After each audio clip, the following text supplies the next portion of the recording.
এই মাহফুজের আবার গুরু হচ্ছে ফরহাদ মাঝার, এবং ফরহাদ মাঝারই প্ল্যান করে ডিজাইন করে তাকে মাস্টারমাইন্ড বানিয়েছে। এটাই চরম সত্য কথা। আপনার নমিনেশন আপনি বিক্রি করেছেন, খুব ভালো কথা। এখানে মাঝখান দিয়ে বিএনপির সঙ্গে নেগোসিয়েশন, এগুলো নিয়ে প্রচুর আলাপ উঠেছিল। যারা এনসিপি থেকে নির্বাচন করবে, বিশেষ করে যারা 5ই আগস্টের আগে সাধারণ ছাত্র ছিল এবং যারা ফাইন্যান্সিয়ালি চ্যালেঞ্জে ছিল, আর এখন তাদের ফাইন্যান্সিয়াল অবস্থাটা কি, এটার জন্য দুদক অনুসন্ধান করে এই আহ্বানটা আমাদের থাকবে।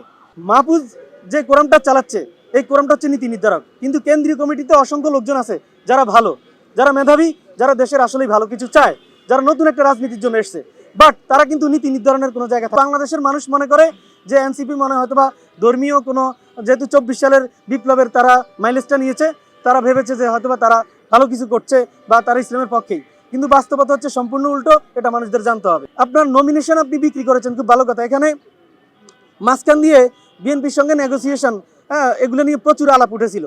আলাপ উঠার পরে কেন্দ্রীয় কমিটির লোকজন তারা মানে 60-70 জন ঐক্যবদ্ধ হয়ে গেছে। যদি এরকম কিছু হয় তাহলে তারা মানে যারা যাবে, আসন যারা নেবে, ভাগাভাগি করবে, তাদেরকে বহিষ্কার করে এরা আসল এনসিপি দাঁড় করাবে, এরকম একটা গুঞ্জন তৈরি হয়ে গেছে, যার ফলে তারা মানে বাধ্য হয়েছে যে ওই পদক্ষেপ থেকে সরে আসতে। পরবর্তীতে যে ধরেন এরকম যখন নমিনেশনগুলো বিক্রি হচ্ছে, একই সময় কিন্তু অন্যান্য কাজগুলো হচ্ছে, যে মানে নেগোসিয়েশনের আলাপগুলো একই সময় হচ্ছে, কিন্তু তাহলে এইটা কিন্তু আসলে আমরা মানে স্বাভাবিক মনে করতে পারিনি। এটা কেন হবে? এটা তো এখন যদি বলতে, এটা তো এক ধরনের প্রতারণা বলতে হয়।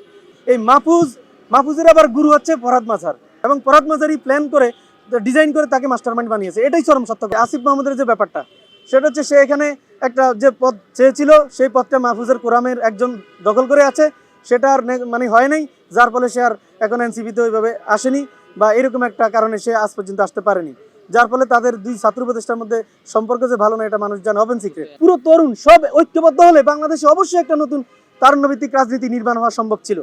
তাহলে যারাই সব তরুণকে ঐক্যবদ্ধ হওয়ার সুযোগটা দিল না, আমি মনে করি বাংলাদেশে তারা ভালো চায় না এই জিনিসটা। তা এটা সর্বশেষ যাক, দল একীভূত না হোক, অন্তত জোটটা হোক।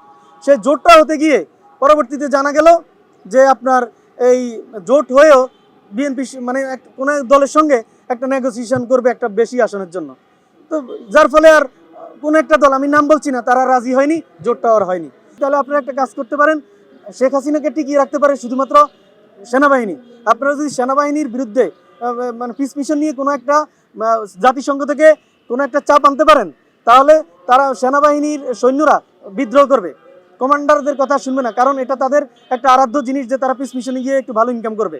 তখন কি, যখন কন্ট্রোল থাকবে না, তখন এক পর্যায়ে এই শেখ হাসিনার বিরুদ্ধে তারা যেতে বাধ্য হবে সেনাবাহিনী, এবং সর্বশেষ শেখ হাসিনা পালাতে বাধ্য হবে। এরকম একটা ধারণা দিয়েছি। সে বলছে এটা করা যেতে পারে। তারপরে কি হয়েছে আপনারা জানেন। আমি বলি এটার একক ক্রেডিট আমি নেব না, কিন্তু যদি ক্রেডিট 2-1জনকেও দিতে হয়, আমি সেখানকার একজন, কারণ আমি এই কথা বলেছি। এলো খবরের কাগজ, নিখাত, নির্ভীক, নিরপেক্ষ।